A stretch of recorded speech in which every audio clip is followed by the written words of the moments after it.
So we'll get started. For those of you that don't know me, I'm Greg Calcagno. I'm the alumni director here at St. Francis. We have a couple other folks on that work at St. Francis, and this is our second in our series of our alumni speaker series, in which we bring alumni back. Normally, it's on campus in person to talk about their careers and their journeys, and we have Kevin Avery, who is coming back and did our show or did our series 2 years ago to a standing room only crowd. We were able to get him back. What I will do is I will read a bio on him, ask him a couple questions, and then kind of just let him go. You guys are welcome to put any questions in the chat. We'll have a question and answer at the end as well. So just kind of continue to try to keep it admitting people as they go. So let me give you Kevin Avery's bio. So Kevin Avery is a comedian, actor, and two-time Emmy Award-winning writer whose writing credits include HBO's The Last Week Tonight with John Oliver, Comedy Central's The Jim Jeffries Show, and VH1's Best Week Ever. He also served as head writer for and appeared regularly on the critically acclaimed FX original series Totally Biased with W. Kamau Bell, and on Comedy Central's The New Negroes, for which he also filmed his Comedy Central stand-up debut. Currently, Kevin is a writer, co-executive producer on Fox's upcoming animated series, The Great North, and can be heard voicing characters on the show, as well as on HBO Max's upcoming revival of the animated sitcom, The Boondocks. Kevin, welcome, and thank you for joining us today on our Alumni Speaker Series. Thank you. Good to see you guys. So you've done this before. Again, it was in person, so I will get you a couple quick questions and then kind of turn it over to you if that's okay. Sure, yeah. Okay. So my first question and kind of a question that I look to do with all alums coming in would be, how did you end up at St. Francis? Was it family connections? Was it in the area? Friends going there? How did you end up at St. Francis? I think it was just friends going there. I mean, I think, yeah, I went to St. Christopher's, and it was sort of, most of us you went to either St. Francis or Bellarmine or Midi or whatever. And so St. Francis is where I ended up. It's that simple. That's simple. I like it. I like it. Very cool. And then, did you have a favorite class or teacher at St.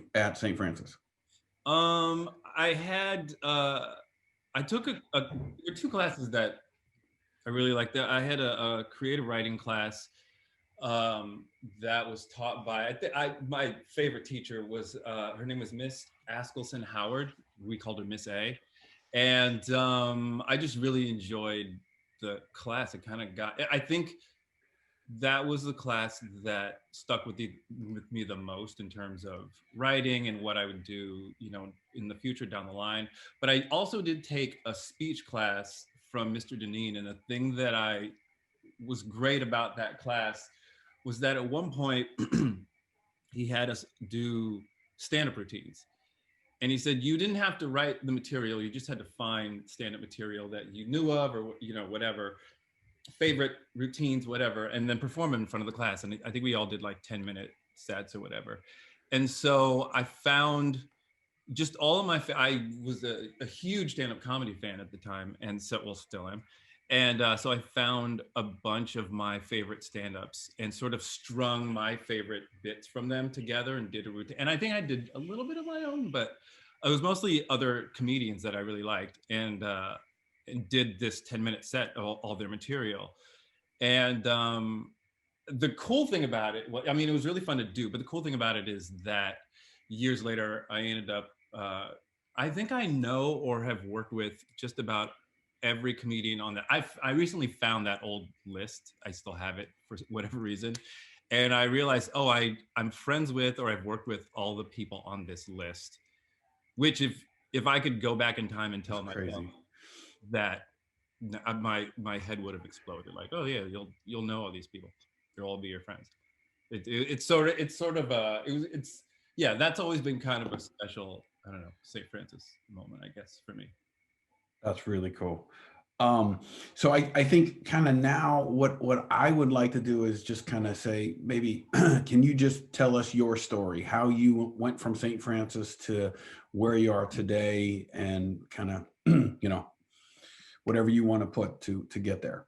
Yeah. So yeah, I left St. Francis and I went to. I grew up in California, and so I ended up going to college in way really far away in Alabama. I went to Tuskegee University, and I did some theater there. I toyed around with. I kind of played around with doing stand up, but always chickened out. But I was always writing. And so and at that point I kind of had an interest in writing, whether it was, I didn't really know where I was going to go with the writing thing. I just knew that I wanted to act, and I liked writing. And at some point I thought I was going to try stand up. And and so when I got out of college, I had I'd done all this acting, but I came back to California and I didn't really have anywhere to go or know what to do. And so I was sort of languishing in just like these office day jobs that I really, and actually I briefly did sub, it was a sub at St. Francis. And and so, but there, like, I kind of finally came around to just trying stand up for the first time. I sort of got tricked into doing it. And and I did a set and just never stopped. And I remember I took like 2 weeks. I was working at some office job in San Jose, and I'd gone to a comedy show. And the owner, I went to this club called Rooster T. Feathers. I think it's still there. In Yes, it is. Yeah. Springdale. Yeah, and so the owner at the time convinced me to do an open mic. And the owner, she would introduce me to all the headliner comics who would come through, and she introduced me to this one guy, Craig Thirdgill was his name, and he kind of pushed me to do it. And it was one of those things where he, as I was leaving and I was saying my goodbyes, he's like, "So you're gonna do it, right?" And I was like, "Yeah, yeah, yeah." And there was like an open mic in 2 weeks. They told me to try, and I was like, "Oh yeah, sure." You know how you sign off from a conversation? Yeah, I'll do it, whatever. And then he looked at me and he goes, "Don't say you're gonna do it if you're not gonna do it." And I was just like, oh, "Jeez." So I had like 2 weeks to basically put together like a 5 minute set list. And and I just did it. And yeah, I it was my first time. It was like a 10-minute set. And I was like, okay, I never want to stop doing this. So that was kind of the beginning of me doing stand up. And I became a part of the San Francisco stand up comedy scene. And then, I never stopped writing. And so from there, I just started writing more screenplays and sketches. One of my sort of fellow comedians is a guy named W. Kamau Bell, who's got a show on CNN now. It's called United Shades of America. And he and I were really close friends and became writing partners and just started working together. We would appear on like the radio together. We started doing podcasts. We would go on the road together all the time. And so we just started writing. We were like, let's just write scripts. Let's just start writing stuff. And eventually he sold the show to FX. It was called Totally Biased with W. Kamau Bell. And he brought me on board to help him write it. And it was he and I, and then a group of other writers. And the executive producer on the show was Chris Rock. So the show had a lot of heat at the time, and it was kind of exciting to work with Chris Rock. And we were all kind of amazed and blown away. Oh, there's Chris. And then I don't, it was like 6 months in, and there was like a change in the personnel, so to speak. And I weirdly got promoted to head writer, and which was overwhelming, but it set the table for the rest of my career. And so that show was canceled, I think 2 seasons in, and I kind of sat around wondering what I was going to do next. I took just a kind of a low key, not low key, but my second writing job was on this show, Best Week Ever, and I didn't even know that a lot of people were watching. But I got a call a little while into that job for an opportunity at Last Week Tonight with John Oliver. And the deadline to submit had already passed. And my agent was just like, "You still want to write on this show?" And I was like, "Yeah, sure." I got a couple of weeks to write a packet. You know, you have to submit a writing packet to apply for the job. And he's like, "Well, you got 2 days." And so I just had to kind of like write this packet for another job while I was at my current job. And I went in and met him, and I ended up getting the job. And so that kind of started the rock really rolling down the hill in the rest of my career. And it just, from then, I bounced from this job to the next. And I was at Last Week Tonight, I think, for 3 seasons, and then came back out to LA and started working on some other shows out here. And now I'm on. I still do stand up, do some acting here and there, and now I'm writing on a show called The Great North that'll be out in February, I think, on Fox. And now we're here today. Awesome. Now we're here today. Yeah. What's a typical day look like for you? I mean, sure. Well, now it just looks like this. But on on the more late night oriented shows like John Oliver or like Totally Biased, we would basically start the day with, you're going into an office just like any other job, and we would meet a lot of times at the start of the week. I would say, like on John Oliver, our week started Wednesdays. Our weekend was Monday, Tuesday. And on Wednesdays, we'd go in and we'd sit around pretty early in the day and have like a pitch meeting. We would pitch a lot of stuff over email, but then we'd sit around and John would tell us what he liked. We would talk about what was going on in the news, or, big stories we wanted to talk about. And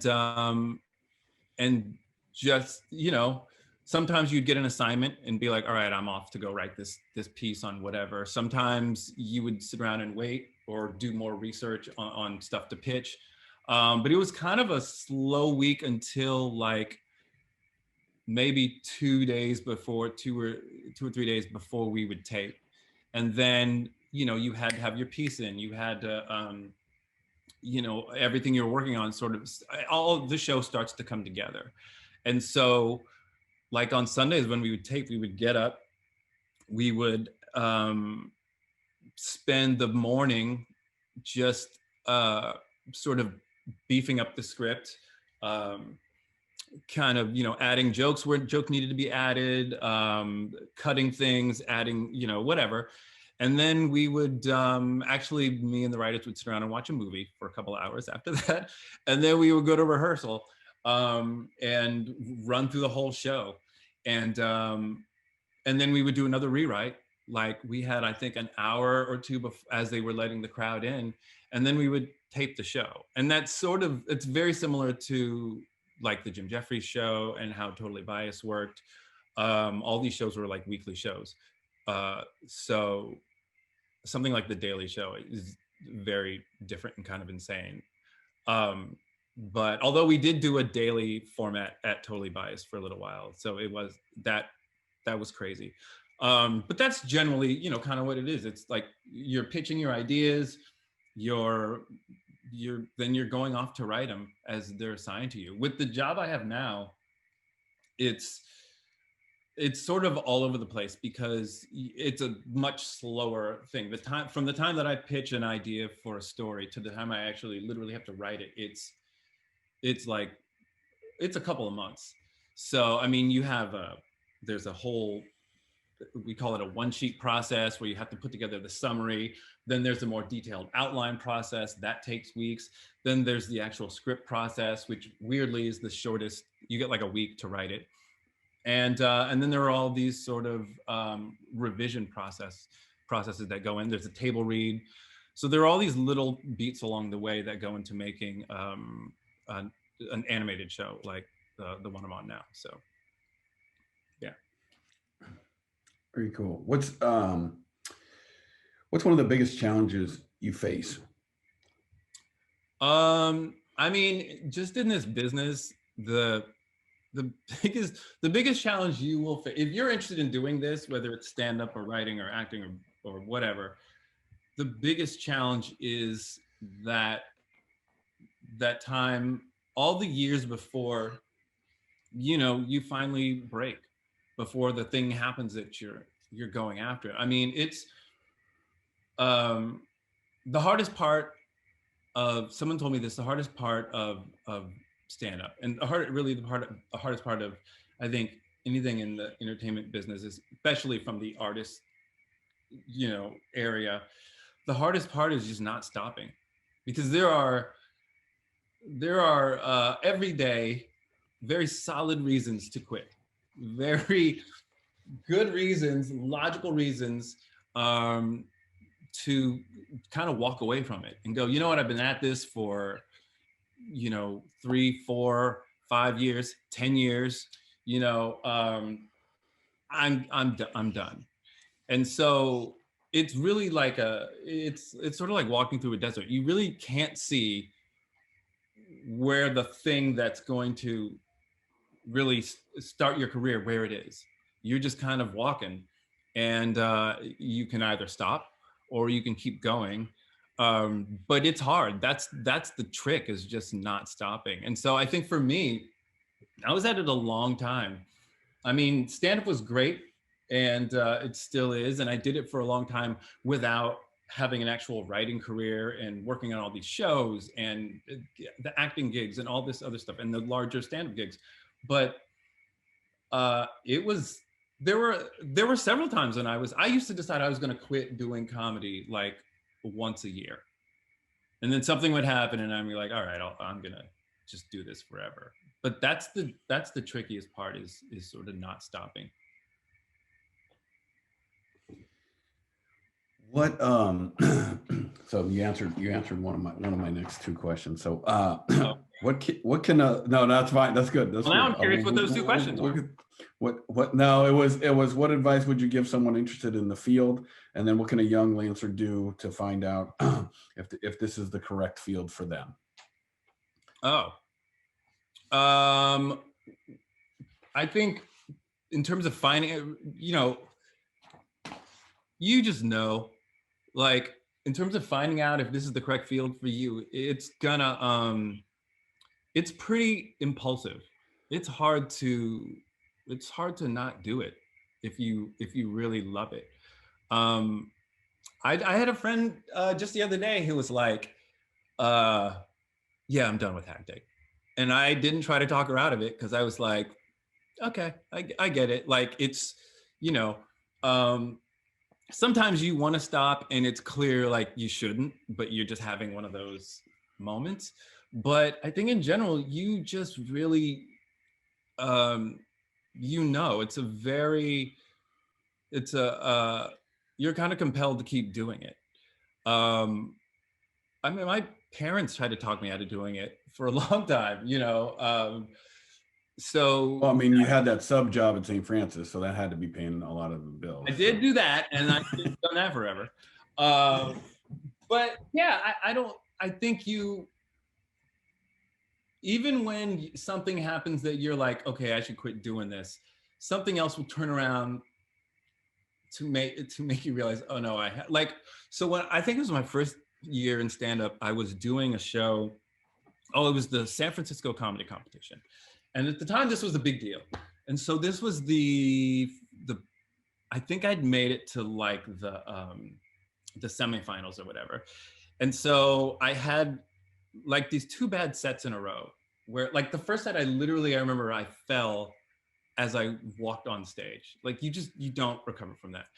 Second set, it was just awful. Like, it was one of those sets that's mediocre. It was in a nightclub, which is never a good idea, not like a comedy club. And I remember it being really bad, and like sitting in the green room before I was going on, or after I went on, and seeing a giant roach crawling around the wall. And then I drove home that night, and I had bags with me and stuff. And I drove home that night, it was Planet Gemini in Monterey. Jeez, that was a club. And I remember driving back to San Jose thinking, all right, I'm done. This is pointless. Why? I've been doing this for a year and a half or 2 years or whatever it was. Why bother? I'm just going to quit. And the next morning I woke up still like, I guess, yeah, I should quit. And I opened my bag and the roach that had been crawling on the wall crawled right out of my bag. Like, I was like, well, this is clearly, I have to quit. Even the roach is like, I'm getting out of comedy, man. Get me out of this comedy club. And so I decided I would quit after the competition. And then I had another show that night. And this would have been for my, like the largest audience I'd ever performed in front of at the time. This was like 1,500 people. And I did the show and I had one of the best sets of my life. And again, I was like, oh yeah, I'm going to do this forever. So there's always some, even when you decide I have to quit or I should walk away from this, if you really want to do it, something's going to come along to kind of nudge you back in the way, back in there. And then I forgot what the other question was. What advice would I give? I did too. Yeah, advice. Yeah. Surround yourself with like-minded people, always. People who are doing what you want to do, because thank you, Kendall. I'm looking at hair comments now. But this is my pandemic hair is very long. But yeah, just surround yourself with people who are trying to do the same thing you're doing, because ultimately those are the people who are going to help you generate your art. Those are the people who are going to tell you, oh, I heard that there's this thing going on. You should try that. You should audition for this. You should submit for this. These are the people who are gonna, like, I hung out with these, in stand-up, you're just sort of around other comics all the time, but they're also doing other things. There are other writers. There are people who are trying to act. There are people who are trying to direct things. I knew a guy who, he was a director and he liked to make short films, and I was writing sketches and little shorts at the time, and I would just give my stuff to him, be like, what do you think of this? And he'd be like, well, let's shoot it, I like this. And so it would be him and me, and we'd grab some of our other comedian buddies and we would go make these little short films. And those are my first little acting things. And so that's the type of stuff that you always want to be creating. And so it can be hard to do that in a vacuum. It can be hard to just sit by yourself and write, as an actor, if you don't have other people to act with or other material to perform, you're just kind of like, oh, I'm an actor. So you got to find people who are doing what you're doing, who are, pursuing the same thing. Because also, the further along you get, those are the people who are going to hire you. Those are the people who are going to have the jobs that you're looking for, who are going to help you out, they're going to know somebody who can put you, point you in the right direction. There's no big break, and there's certainly no getting discovered. It is, you just look up and you're around these people that are all doing it as you are. And that's how your career is going to move. I mean, look, my fellow comedian and writing partner gave me my first job. And that just, and because we had worked together for so long, he ended up giving me the promotion that basically changed my life.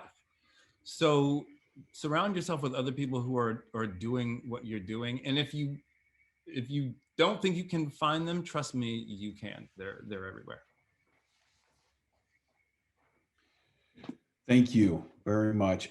So I'm going to stop asking questions and I'm going to let people that are on the call ask questions. So if you would just kind of, if you guys have a question for Kevin, go ahead, fire away.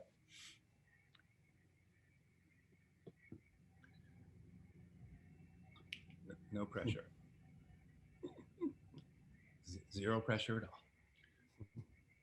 Wow, this is like crickets right here. Come on, somebody's got to have a question. All right, perfect. I mean, awesome. Hi, Rame. Hi, how are you? I'm curious what is your preference? More the animation or the, I know you said you still do stand-up. But animation or more, like you said, the acting. And how long does it typically take from conception to something showing up for us to watch it? My preference is probably is not probably, it's definitely acting. I mean, I'm a performer. That's how I started. I love writing. Animation is something I just fell into in the last year. It was just, this was the job I ended up having. It's great. I love the show. But yeah, I don't, this may be the last animated show I work on. Who knows? Or I might do another one. I don't know. But it's been I'll tell you, it's been great during all of this because we are, work-wise, the transition's been seamless. We just kind of all came home and kept working. We don't have to be on set, obviously. So yeah, my preference is always in the performance area, doing stand-up. I'll never stop doing that. Acting.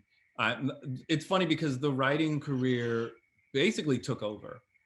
And and so now it's the acting thing that I'm slowly working my way back around to doing more of. So, but that's always been the preference, the performing side of things. In terms of how long it takes for like a typical episode of, well, so in the late night space, like John Oliver and Jim Jeffries and all those, that's it was like a week, because show was weekly. So we would start, we would do the big pieces that you see on John Oliver. They've been working on those for, we would sometimes start like a month or more in advance. I think usually it's like the writers would get it 3 weeks ahead of an airtime, but otherwise the rest of the show was put together kind of that week. And then turn in the, like the animated space, my first episode, I wrote it in January or December, and you will probably see it on the air. We premiere in February, so you'll probably see it in April. Yeah. So but animation takes forever. So I'm already working on my second episode of the second season, and we haven't even seen the first episode of the first. So it's, and in the live action space, I that's not something I'm that familiar with, but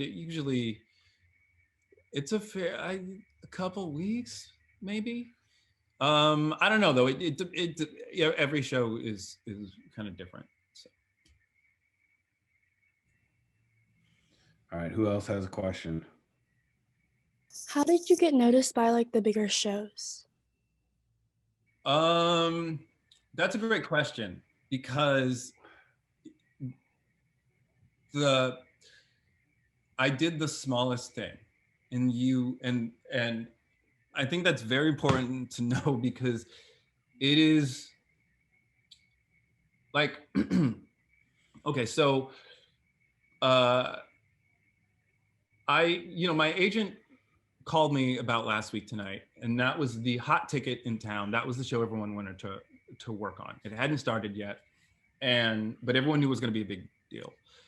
I was kind of exhausted after the whole Totally Biased experience, and so I just didn't submit. And so I was perfectly content working at Best Week Ever. One day, it was Martin Luther King Day, and I couldn't remember if we had the day off or not. And I remember a memo had been sent out, and so I was scouring my email looking for this stupid message that told me whether I had to come in or not. And I never found it. And so this was like the night before, and I had a day job where I almost got fired because I didn't show up on Martin Luther King Day because I was like, it's King Day, I'm not coming in. And then the next day they were like, where were you? So I was not making that mistake again. And so I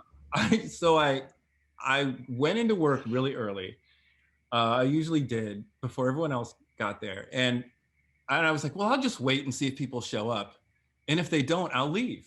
And so, but while I was there, I started tweeting about being the only person in the office on Martin Luther King Day, as if I was like marooned on an island and just stranded in, like, keeping a diary or whatever.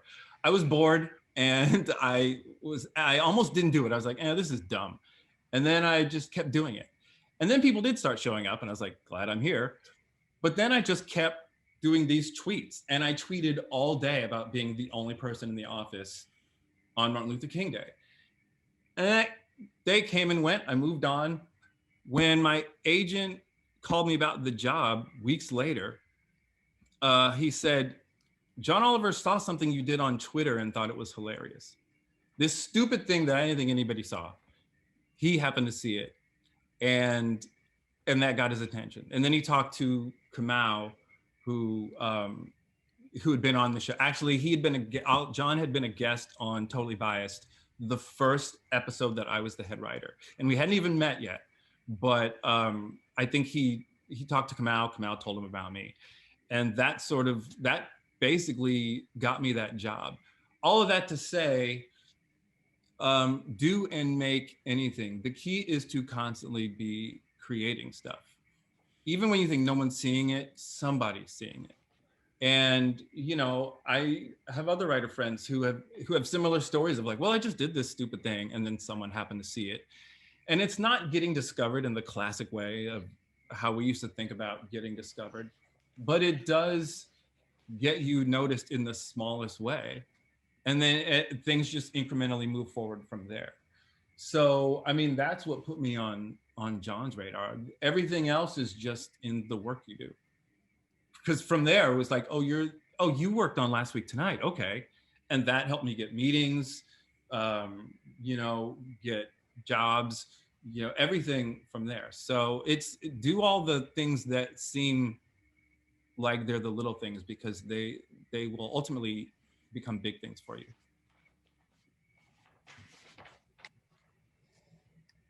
Kevin, I'd like to ask you a question. You may kind of already be answering this to a certain degree, but you mentioned earlier that your parents tried to talk you out of entertainment or comedy.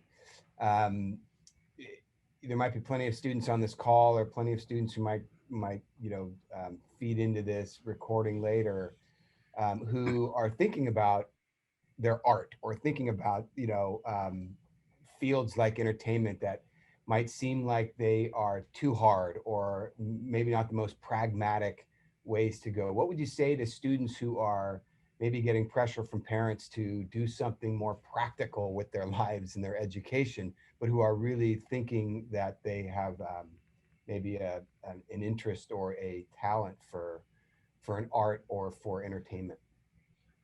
I mean, well, look, my parents, their focus, obviously, like I would imagine your parents, was at the time on my education. In high school, it was just that battle didn't exist. If I wanted to go act in something, if I wanted to do theater, if I wanted to do whatever, yeah, go do it. Great. I think later on in life, when you're in college and you're really sort of staring at, all right, what your potential career choices, then it sort of gets turned up a little bit, because your parents start asking questions. So what are you thinking of doing? They want to know what direction you're going in.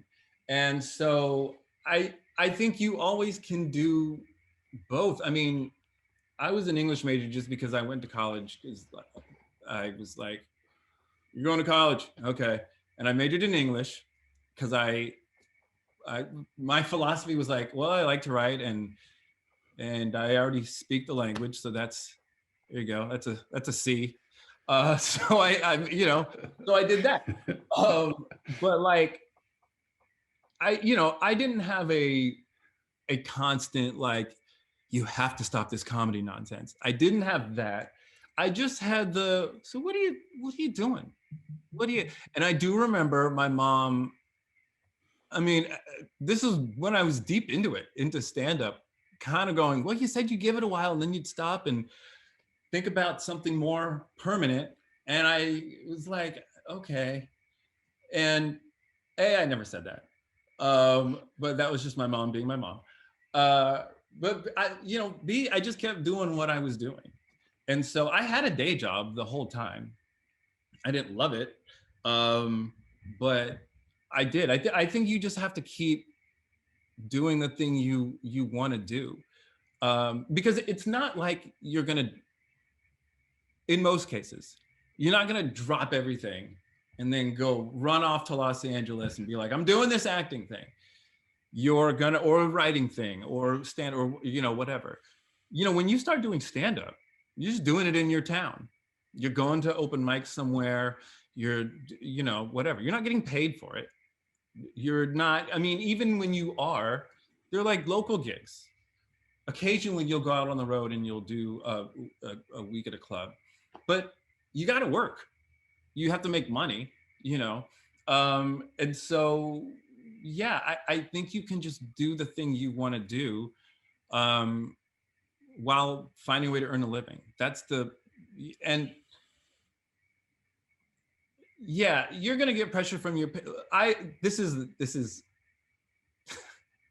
sort of controversial advice, but I've always, take this as you want it.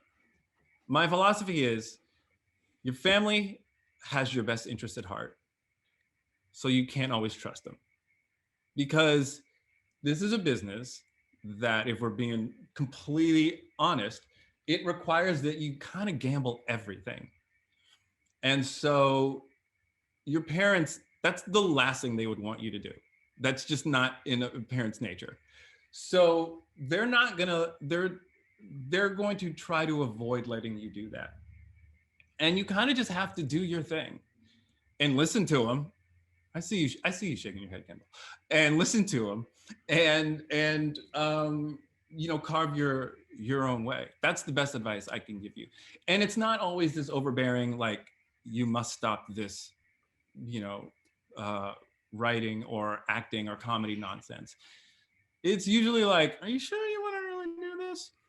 If you're sure, then keep doing it. I hope that answers your question. Who else has a question? Oh, I'm looking All right, at there's one. There's one in the chat. So can you see that one, Kevin? Yeah. Oh, who are the comedians? Yeah. Okay. Yeah. Who are the comedians that you performed in Mr. Deneen's class and met later? And more broadly, what comedians inspired you? There's a guy called there's Liz Winstead, who is the creator of The Daily Show. I remember doing some of her bits. She and I are good buddies. This guy named Bobby Slayton, who was known at the time as the Pitbull of comedy. He's a guy I've worked with a lot. He's an interesting comedian. There were a lot of people. A lot of them I think were more local at the time. This was back in the day, so these were comedians you may not have ever heard of. There was a guy named D. Allen Moss. I don't even know if he does stand up anymore, but yeah, I ended up being friends with most of those folks. And then the comedians that inspired me were, when I was a kid, I found all my parents' old stand-up records, and so it was like, there was a dude, Flip Wilson. A lot of you might not have, probably don't know who he is, but Flip Wilson, Cosby, Pryor, those were those are the three comedians I listened to over and over again and learned all the material and memorized their stuff. But the ones that really had a direct influence on my career and how I worked as a stand-up were Chris Rock and Dana Carvey. I remember they both had specials that came out around the same time, like within a year of each other. And I remember watching them going, oh, this is how you this is how, because I've been writing for like 5 years off and on, saying I was going to do it and then not doing it. Okay, no, this time I'm really going to do it. And I would write and work on stuff, and then I would chicken out. And I think it was like, I was watching those two and I was like, this is how I should be writing for myself. And I kind of took their influence. And then, I mean, I didn't sound like them on stage. I wasn't trying to sound like them, but just how they wrote and how they performed, and the way like they weren't just telling jokes. They were taking a topic and then just stretching it out and getting everything that they could out of it. And that's, yeah, those were the two that really taught me how to write stand-up. I have a question. When you were growing up, did you make your parents and your teachers laugh? No. I don't think anybody thought I was funny. Well, that's not true. I didn't make my parents laugh. No, they were not amused by anything. But I did in school. I do remember I would write like funny essays or things now and then and perform them. I had a couple of classes where that was a thing that we would regularly do, write stuff, some English class somewhere, and read it out loud. And I do remember that, yeah, I would write funny stuff and read it in front of the class. But I certainly wasn't like the classic class clown or anything like that. And I don't think anyone was like, oh, that's the funny one. Like, I don't think that was my thing at the time.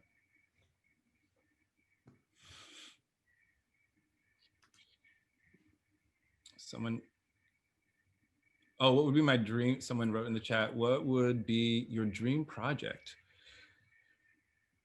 I'm working on it right now. It's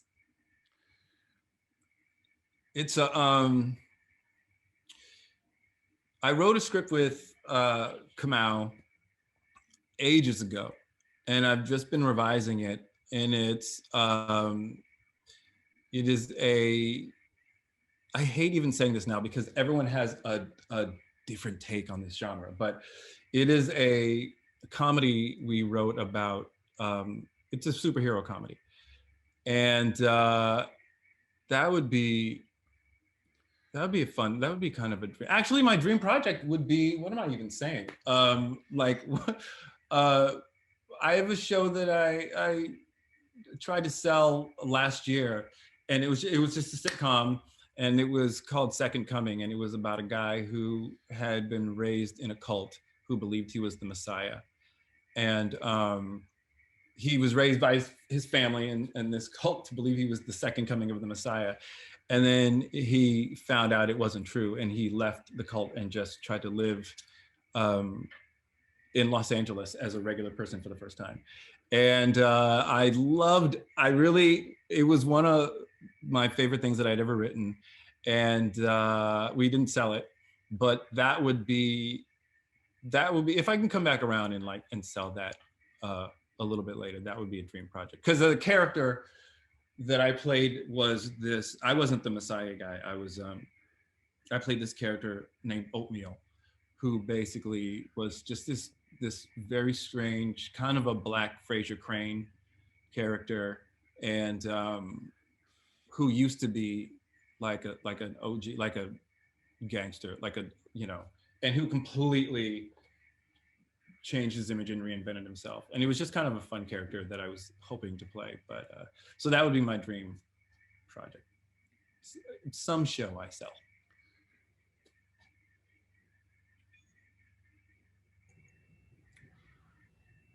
Do you have any experiences pitching ideas to like a boss when you're writing comedy scripts, and like how does that work?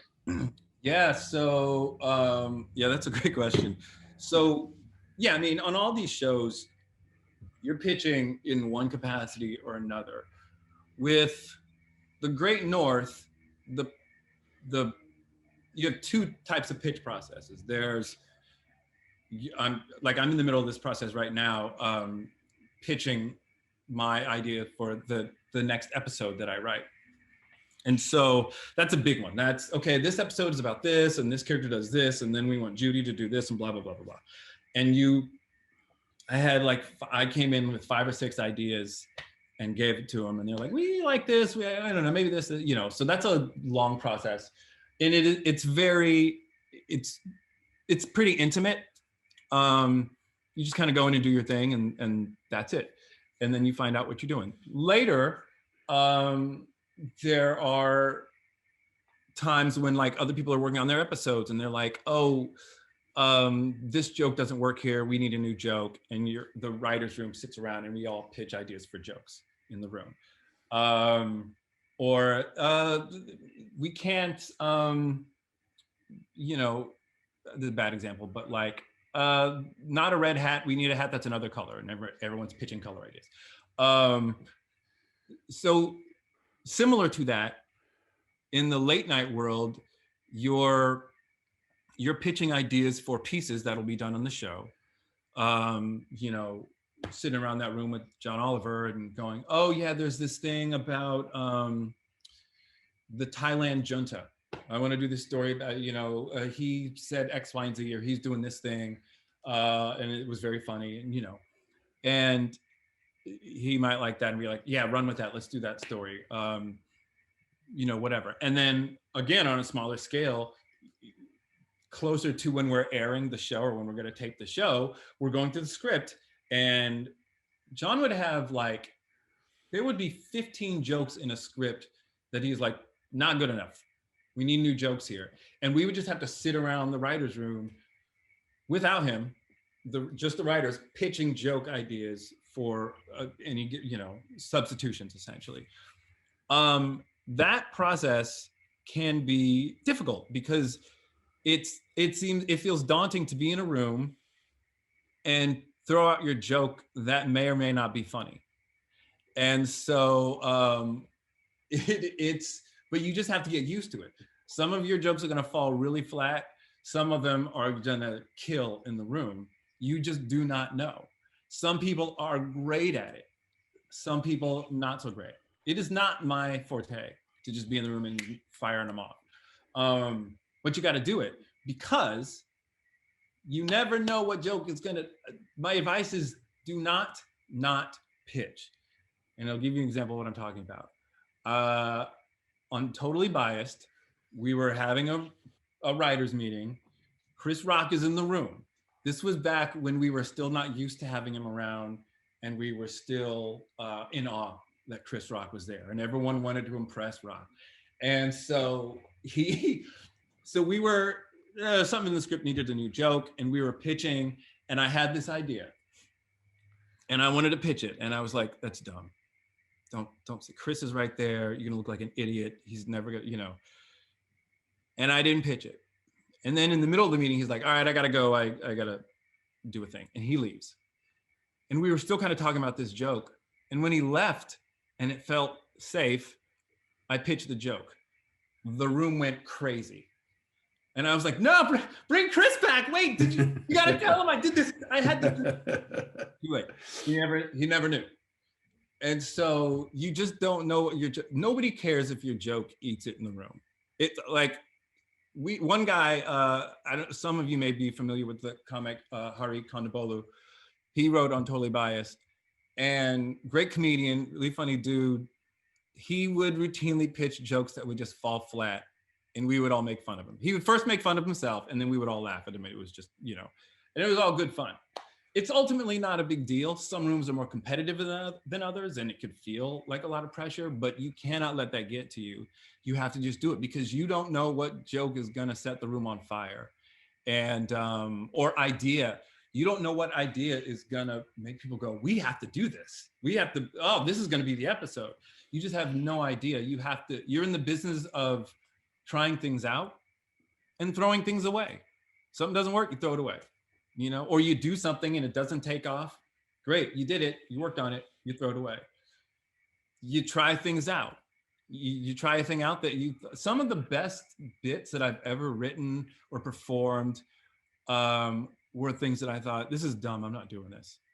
And then I wrote a whole short film based on a stand-up piece. I made this film called Thugs the Musical, and it's based on a stand-up bit that I used to do, where I was talking about how I couldn't play like a real thug in like an actual hardcore thug in a movie.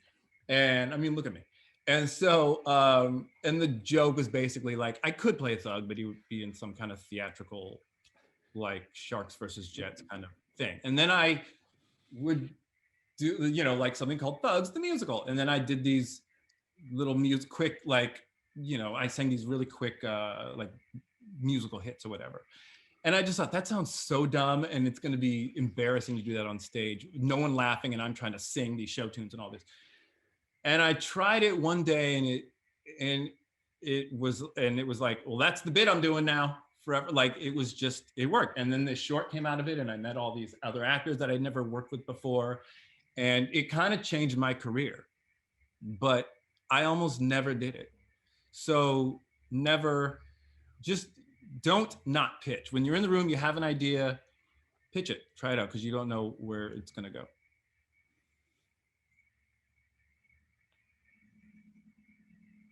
Who is my favorite late night host? Oh, interesting. I don't know that. It's so funny. I've worked probably the most in late night. I don't have maybe John. Yeah. I'd say yeah. John Oliver. Who is my favorite person to work with? Oh, that's a good question. I learned the most from David Alan Grier. Actually, is probably one of my favorite people to work with. And Dave Chappelle. I opened for both of them a lot. I still open for David. Chappelle, not as much anymore. But I mean, to be like in my early days of stand-up, to be opening for Dave Chappelle, that was insane. That was just like, what's happening? How is this my life? Some of the coolest shows I've ever done have been working with Chappelle. So he was the favorite guy to work with. And David Alan Grier, I mean, he's just an actor who's been around for a while. Some of you may know him from a very old sketch show called In Living Color. But he and I are buddies, and I've worked with him since my early days of stand-up, and we perform a lot together. And he was in Thugs Musical, actually. I'm pointing that way to the posters over there. But yeah, he's one of my favorite people to work with. I learned a lot from working with Chris Rock. He's definitely up there. Have you ever worked with someone you were starstruck by? Yeah, I mean, Chris. Oh wait, I missed a question. I'll come back to it. Chris, I remember Chris would come around and everyone would be like, "Chris is here." It was a cliche. It was like whispers in the hallway. It was like when what's her face shows up in The Devil Wears Prada, and the whole room goes nuts. So, but then it changed because, man, Chris would drive you crazy after a while. And it went from Chris is here to, oh God, Chris is here. And because he would come in and we got to do a whole different show. Like he would change everything on the spot, and we'd be like, but we're taping in an hour. So he was like, we were all really starstruck by working with him. I mean, Chappelle at first, yeah, it was nuts because he was like my favorite comic for a long time. Yeah. So let's see, who is your inspiration in the industry? Right now, Phoebe Waller-Bridge, Issa Rae. I don't know her name off the top of my head, but the woman who made I May Destroy You. You know, it's funny. Women are having this wild moment in this business right now, and it's really great to see because like there I feel like there's something that happens when you have been kind of held back for such a long time, and you haven't been able to cross this line, and you're like, come on, let's just go. And then when when the gate kind of drops a little, you just hit the ground running. And so I feel like we're seeing all these creators, writers, performers, these women who are not just showing up and like, yeah, I'm a good actor, or I'm a funny comedian, or they're like, oh, I do it all. I'm totally self-contained. I'm making all the stuff. And that's, Sharon Horgan is another one. I remember when I first moved to LA, she created this show called Pulling. British writer, actor, and producer, and it was amazing. And it was a show that was really funny. It was really good, but it just had this feel of like, this is just something she made, and she worked with some people she knew and said, let's make this. And so that's the most inspiring. That's the most exciting stuff, because this business now, in this business, you kind of have to be able to do that. You kind of have to, at least if you want to get ahead. I think those are the people who are really making strides. It's the people who are like, I wrote this thing and I'm going to be in it. And you know, I know this person who I've attached to direct it or whatever. So yeah, those are the people who inspire me the most, or, you know, all those ladies who are out there kind of making it happen. How did you come up with different ideas for scripts, shows? Some of it, I'm a very what if person. And so I think it's different for different writers. Some writers are very character oriented from the start. And, oh, I want to do a thing about this type of person, and you know, who is dealing with this, and, you know, blah, blah, blah. And then they just take it and they run. I'm a big kind of a what if guy. And so that's where a lot of my stories start. But honestly, then there's stuff that's, and I don't know where a lot of it comes from. It's like a conversation, and then, oh, that's crazy. That actually sounds like interesting. And then I'll be talking with somebody and then slowly drift out of the conversation because I'm suddenly thinking of this idea. But then there were old ideas. Like, I save everything. And so I remember when I moved back to Los Angeles from New York, I was going to do a round of meetings. You meet with like different production company folks and networks sometimes, and kind of just, it's called a general, and you just sort of meet, you know, introduce yourself to them and get to meet them. And I was like, I've already pitched these other ideas enough. I need some new stuff. And I was like, I got nothing. And so I went back to this old folder of all these old feature film ideas that I had. And they weren't comedies. But I was like, actually, this one, I could take this and tweak this. And, oh, that's kind of, actually, now it's a funny idea. The Second Coming thing that I was talking about, it was literally like a sort of a, I wouldn't say it was a faith-based movie, but it was a spiritual thriller about a guy who discovered he was the second coming of the Messiah. And it was weird. I didn't do a lot of stuff about religion in my career or whatever, but it was this thing that I thought, oh, that'd make kind of an interesting thing. And then I was like, or, because I was looking for comedies, what if he's just some kind of, you know, lovable loser type who is not doing anything with his life, and then, what do you mean I'm supposed to be the Messiah, you know, like that type of thing. And I thought, okay, now it's a comedy. And so I was like, well, I have something I could pitch. And then I was having a conversation with somebody who used to be in a cult, and I was like, you know what's actually funnier is if this guy always believed he was the Messiah and then found out he wasn't. That's a more original idea. So it, like, your idea it'll change and evolve over time. And you think you have something brilliant on Tuesday, and then by Friday, it's something totally different. and these ideas can come from anywhere. For me, it's usually conversation or, something like that. There's one other question here. What would you say is your funniest movie of all time?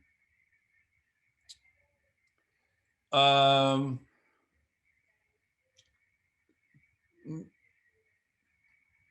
mean, now I'm having a hard time thinking of Clue. And I only say this because I used to love this movie and I haven't seen it in a long time, but The Three Amigos. Oh, Blazing Saddles. Blazing Saddles might be the funniest movie of all time. And there's a version of Blazing Saddles that is an edited version that's even funnier, because when they tried to cut out anything that was weird, like it's weird. So they aired it on a local TV station, and I recorded it years ago. And it was, this is not what you wanted to know, but I'm telling you anyway. And it was, and so I remember they left in like, Blazing Saddles is about like a black guy who becomes sheriff of a small town back in the Old West. And there's all this racism and, whatever. And then they learn to love him. But it's a great movie. It's a Mel Brooks movie. And so there are all kinds of N-words everywhere and all this stuff. They leave those in, but they change a lot of the perceived swear words at the time. And the way they edit it is very funny. And so if you can ever find an edited bootleg of Blazing Saddles, I highly recommend it. I had a question. Yeah. Do you think to be in the entertainment industry, do you think it would pay off to be more versatile or more like specific oriented in like one space? Interesting question. Be able to be versatile, but know kind of what space you occupy, if that makes sense. Because Hollywood likes to put you in a box. Oh, you're the guy that does the thing. Look, behind you right now is a microphone and a windscreen, right? Oh, so you're the podcast guy. Okay, I get it. He does podcasts, everybody. And that's it for you forever, unless you change that narrative. So like after I finished, when I was done with Last Week Tonight, I told my agent, no more late night shows. What do you think came rolling through the door? Late night show after late night show after late night show off. That's the only reason I ended up on the Jim Jeffries show for 2 years or whatever. It was like, well, those were the jobs because I was that guy. And so you kind of have to work to change that narrative. Well, how do you do that? By being able to, by being versatile. You may be the podcast guy, but it turns out you can juggle. Oh, my man is a hell of a juggler, and so now you got to go around town juggling everywhere you go. So people wait, no, this dude juggles. He's on fire, So be able to do all the things, or learn to do all the things. You're not going to be great at everything, but if you like to write, then write. If you like to act, get out there and perform with people. If you are a control freak, a little bit of a control freak, learn how to direct or pay attention to other directors. But it's always good to be able to do as many of the things as you can, because you don't know where the opportunity is gonna come from. I started in stand-up, and if I could have just walked straight to Acting City, that's what I would have done. But stand-up showed up, and I was like, well, I love doing stand-up, so let me do that. And stand-up is kind of, that became the horse I rode in on. But I could also write. While I was doing stand-up, I was writing. And writing is what gave me my career. So if I couldn't do all of those things, I don't necessarily know that I would have the career that I have now. So do everything you can, but also know, try as best you can to have an understanding of how Hollywood sees you, because sometimes that'll be your way in first, and then the idea is to sort of subvert that and get beyond that, because no one likes to be in a box. But it's smart to know how they see you and how they're going to come at you, because it'll help with pitching. With, you know, my agent, when I was pitching Second Coming, he was like, oh, talk about some of the racial stuff. You know, the Jeremiah, who's the Messiah dude, is a white guy who doesn't understand a lot of things about Black culture, and Oatmeal's Black. So there's stuff there. There's stuff to talk about. And my agent was like, yeah, get into that more. And I was like, well, why? He's like, because you're a Black guy who wrote on, you know, shows like Last Week Tonight and Totally Biased. This is the reason they want to talk to you. They want to see, oh, you're the guy who does that thing. So it helped to know that in the room, because then I could come at him from that angle a little bit. So does that make sense? I hope that answers your question. Cool.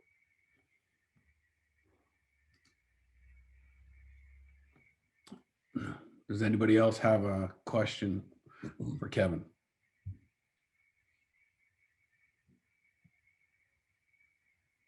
No, good.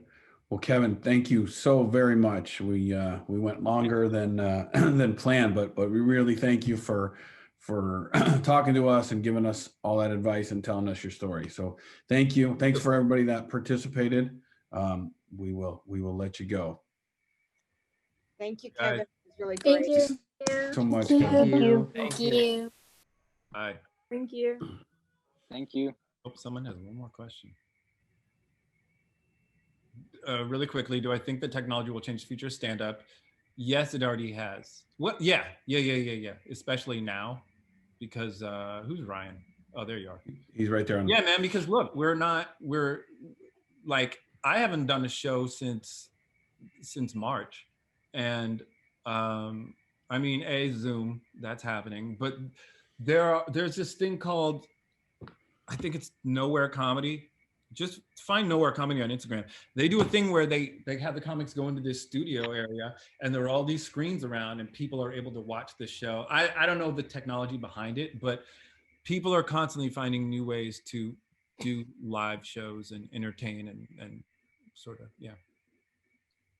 Thanks. Yep. Kevin, that was really great. You gave a lot of helpful advice and Oh, sure. well, being very entertaining. That was really good. Yeah. I hope they got something out I'm of it. sure they did. They did. We got a ton of questions, which was great. The questions are always great when you get the kids interacting. So thank you so much. We really appreciate your time. Thank you guys. Had a great time doing it. Good seeing you all. Good to see you, Kevin. Okay. That was Take awesome. care. Good luck with everything. Thank you. Bye. Okay. Take care.